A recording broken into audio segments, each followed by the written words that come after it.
Sa video po natin ngayon, pag-uusapan nga po natin ang pinakabagong update sa YT Studio app. Paano ba ito gamitin? Paano nga ba ito makakatulong sa mga YouTuber tulad ko? At lalong-lalo na nga po sa mga baguhan pa lang na syempre gustong dumami yung views nila and subscribers. Yes, pag-uusapan natin yung mga bagong features niya na alam ko na importante na dapat na-check natin sa ating YouTube Analytics nang sa ganon, meron tayong idea or guide kung ano pa nga ba ang mga dapat natin gawin para nga mag-grow yung YouTube channel natin organically. Kamusta mga ma'am sir? It's me again, Nikki Gamelia. Nagbabalik nga po sa panibagong YouTube tips tutorial. Ayun, natagal natin hindi naka-upload. Miss ko kayo. And bago natin simulan yung tutorial, gusto ko lang pong isingit saglit ang pagpapasalamat. Lalong-lalo na nga po sa mga subscribers natin dyan. Dahil ito nga, meron na tayong 50,000 subscribers. Wow, sobrang dami po nun. Kaya naman, maraming salamat po. Sobrang saya talaga sa pakaramdam, guys. Dati gusto ko lang magkaroon ako ng 1K subs. Para syempre ma-monetize na, no? And ito ngayon, hindi dahil sa inyo, hindi ko po ito ma-achieve. Maraming salamat po. Sana po patuloy niyo akong suportahan yung channel natin, ano? And hanggat kaya ng time, hanggat meron akong chance, magbibigay po ako ng mga tutorials sa inyo, lalo na nga po sa mga bago. Para syempre, makatulong naman ako kahit paano sa inyong YouTube journey. Ayan. Ayun, muli maraming salamat po. And yun nga, simulan na natin ang tutorial. Mag-i-screen recording na po tayo. Pupunta na tayo sa cellphone ko. Namiss ko to. Let's go!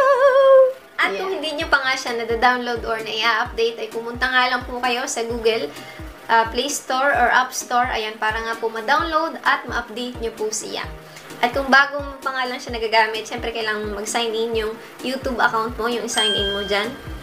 At mapupunta ka na nga dito sa dashboard niya, which is makikita mo dito, unang-una yung analytics, yung latest video performance mo, nandyan din. Ito yung sa akin, ayan yung mga videos mo, and yung mga comments, ayan. At dito nga, pupunta tayo dito sa View More. Yan, i-click natin tong View More na yan. At dito nga, meron na siyang Tell Me More. Ayan. Makikita mo dito, guys, kung ano na nga ba yung naging performance ng iyong channel nung nakaraang buwan. Ayan, what's going on. So, ito yung sa akin, guys. Di ko na siya babasahin, ano?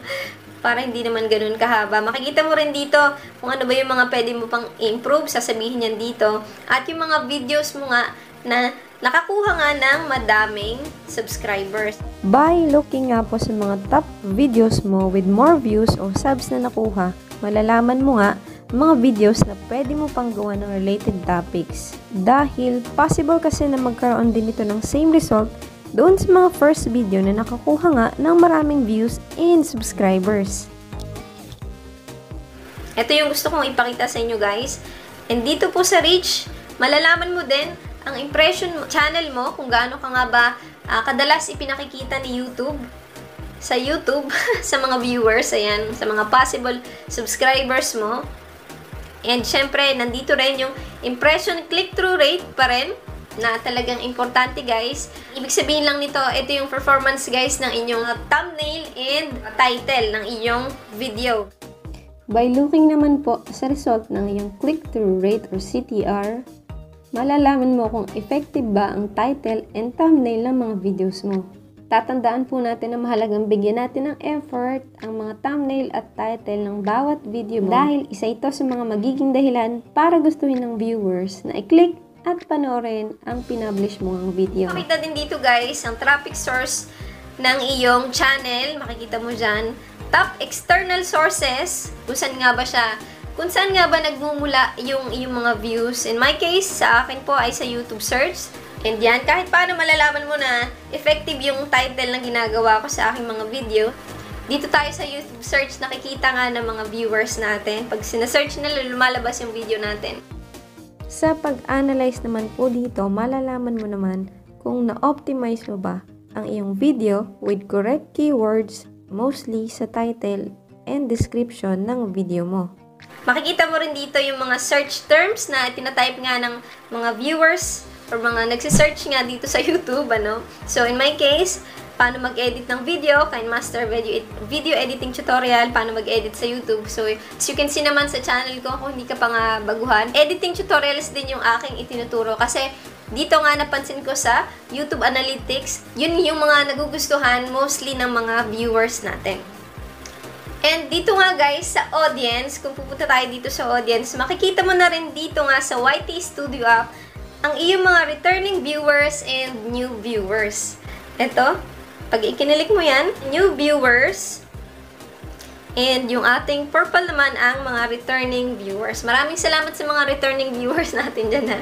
Thank you sa ulit-ulit na panonood ng ating mga videos.